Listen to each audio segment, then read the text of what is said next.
My name is Jalen Bain and I'm the first responder.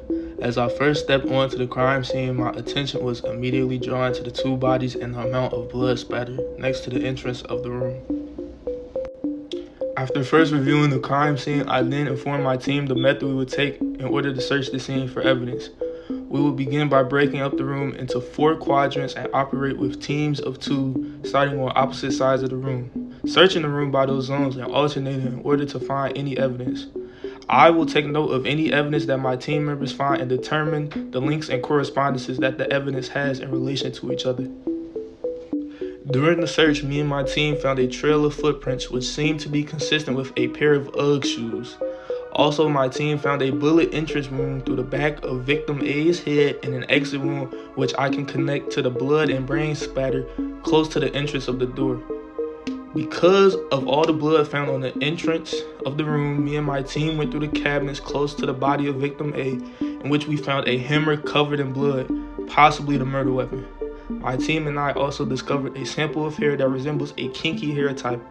I will pass on this hair evidence to the forensic scientists in order to further determine.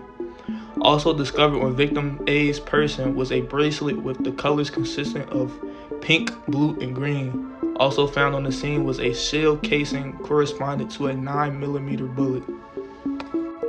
Now moving on to victim B. Discoloration around the neck of the victim consistent with bruising was found.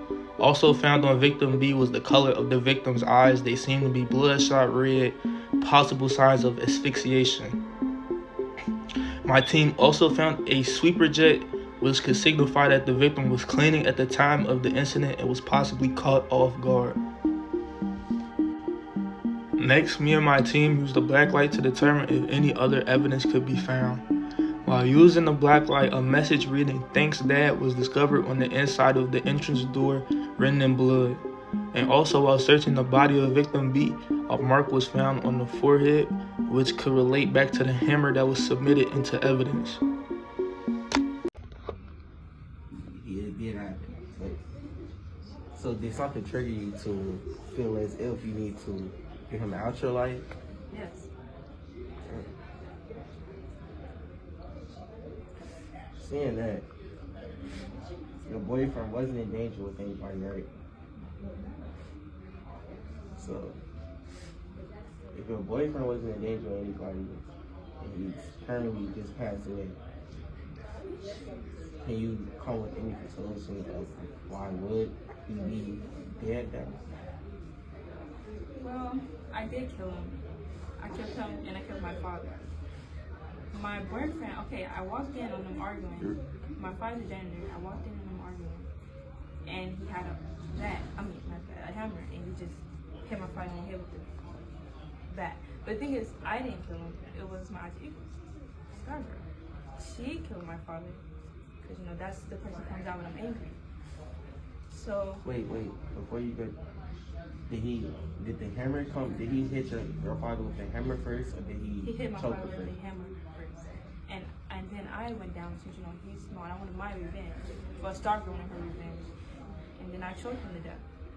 And then my boyfriend, he got scared, he was dead. So he put the hammer in the cabinet. And he turned around. And I took that as a chance to kill him. So I grabbed the gun and I shot him in the head. Where did you get the gun from? I just had it. I was planning on doing it, but I just never did it. I can finish it. And so I killed him, and then I sucked. That's the kind of stuff.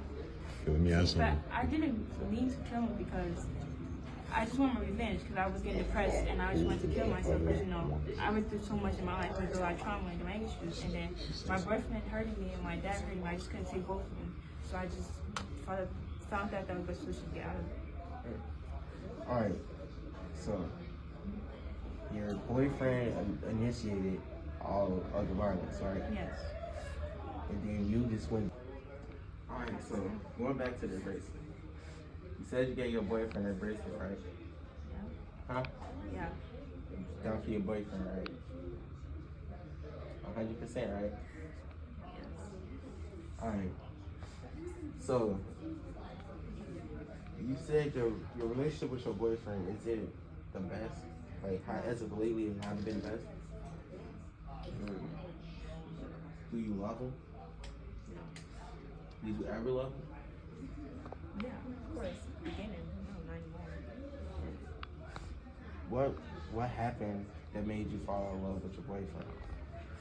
Well, he molested me when we was dating. He started molesting me and hurting me.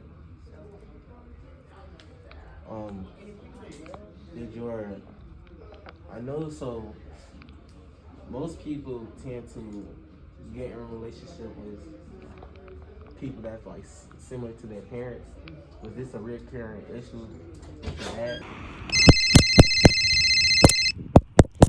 Hello? There's been a murder in bloody America.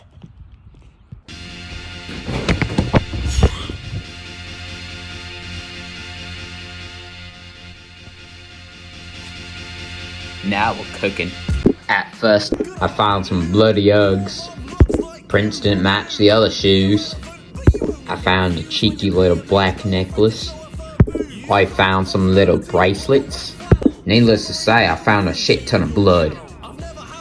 The younger of the two victims had his headpiece absolutely obliterated. It seems the lad got hit with a 9mm. We found a sneaky little hammer in the cabinets. Me and the boys used a black light to find the damage that hammer did. Boy, at first I thought these markings were made with feces, but the boys told me it was made with blood. But we got a bloody hair sample, and not of that damn broomstick. Brought it back to a microscope and saw green kinky curls. I looked at my buddy Torin's spreadsheet and it told me all I'd need to know.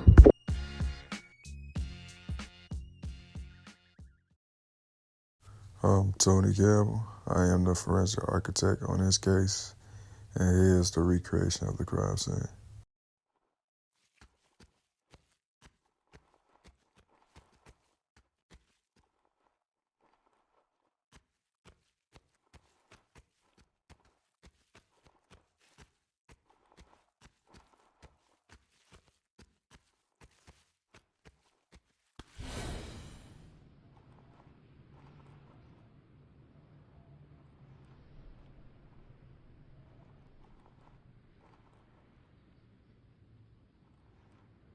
Now let's get into how they died.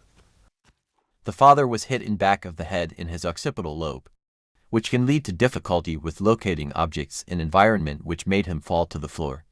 He was then choked to death. And we know this because his eyes were bloodshot red, indicating signs of asphyxiation. The boyfriend was shot in back of the skull, which it damaged his cerebellum, which controls balance for walking and standing, and other complex motor functions. I said, what's wrong? Nothing. Nevaeh, what's wrong? What's wrong? Tell me what's wrong. I just can't take it anymore. What happened? Is this your dad? What He's happened? touching me, and it's bringing back Again? bad memories.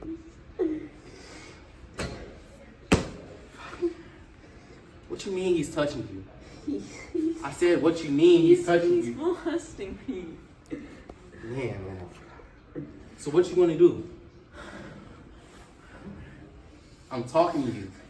We're gonna have to kill him. Kill him. I bet. Alright, we good? Hey.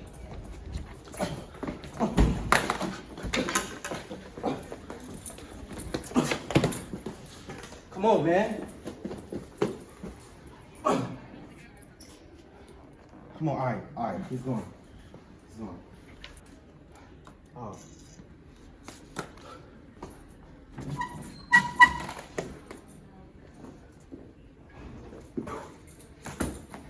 My name is Carla Williams, and I am the forensic psychologist for this case.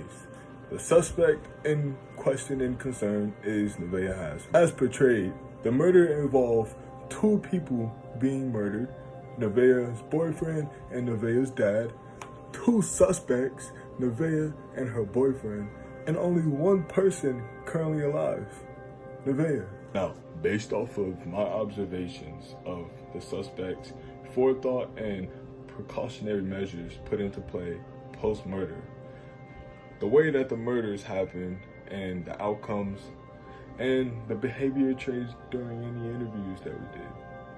Based off of all of those, I would conclude that our suspect for this murder case is a psychopath, may have borderline personality disorder, and is a pathological liar.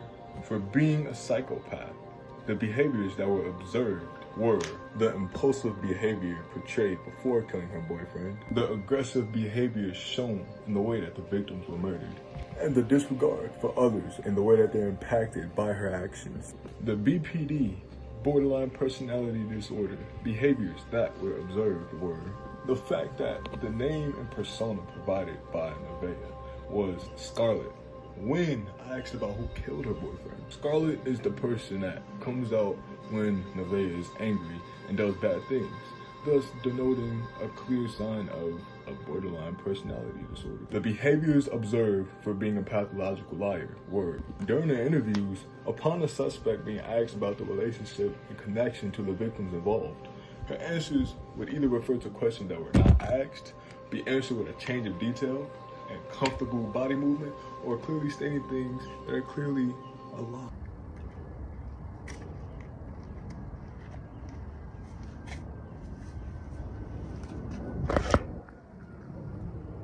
Let's talk. So, seeing that this is a crazy scene to happen, I am recommending 2 first-degree murder charges for the cruel Nevaeh. Can we get an amen to that? Amen. I say she should be charged for the first-degree murder of John Doe, aka the boyfriend, and the first-degree murder of Anthony Haslett, aka the father. Now, Judge, listen out to me. I'm here because I want to justify my reasoning, and you will see that soon. But I'm willing to argue that our person could be a second-degree murder for the killing of John Doe. Now, the dad, that's definitely a first degree. And yeah, I'll admit, there is something wrong with Nevaeh. She has been going through some things, but there's always a legal justice room, so you can always go speak out to somebody, like the police. Now, let's get into my reasoning for this.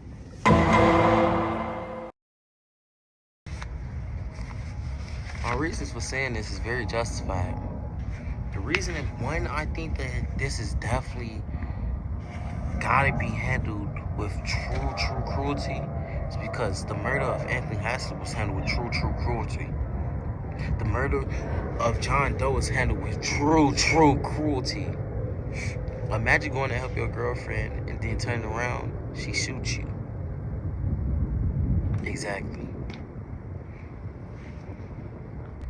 Now, for her mental sake, Nevaeh is definitely a psychopath. Nevaeh definitely probably faced PTSD. But you know one thing she didn't face? Schizophrenia. I do not think Nevaeh has schizophrenia, which is probably your main point of thinking, oh, let's throw this out. She was in danger. Star was in danger. No, I'm not trying to hear that. I asked Nevaeh, did she love her boyfriend ever? She told me no. I asked Nevaeh, did she plan on doing something to her dad? She told me yes. She told me she knew she was doing something to her dad. Not Star, Nevaeh knew she was doing something to her dad. Somebody that premeditatedly planned to kill somebody should be thrown under the jail. Now, let's look at the evidence that was laid on Anthony. Now, we saw that he was strangled by the neck and hammered on the head. So not only did you hit this man in the head, which he possibly could have bled out just from that, you went to get him asphyxiation by the choking. We see it in his eyes. We see that there was definitely some type of struggle because there was blood scattered everywhere. We saw the blood on the back of the wall, which means he was trying to fight back. But no, you and John Doe had the other plans for him. You saw that he fell out and you decided to choke this man out. you, Nevaeh, which means you really wanted this. Then you got up and decided, you know what? Let's finish it off by killing the boyfriend. That's done by a cruel person. Cruel people should not get any justice. She deserves to go under the jail. So, I'm recommending a first-degree murder for Anthony, and I'm recommending possibly a second-degree murder for John Doe. I would like to say another first degree, but I will argue with you, Judge, about why it should be a first degree or a second degree, and I'm open to discuss that. So, Nevaeh definitely needs to be in some type of program. It can be a group of prisoners that can come and meet and talk weekly. It can be a psychologist. It can be a counselor. And on top of that, it definitely needs to be medication. But by no shape or form should she be out. She has to go through this in jail. If we let her out, the only thing that will happen is things like this will reoccur, and Star, which she clearly has control of, will come out.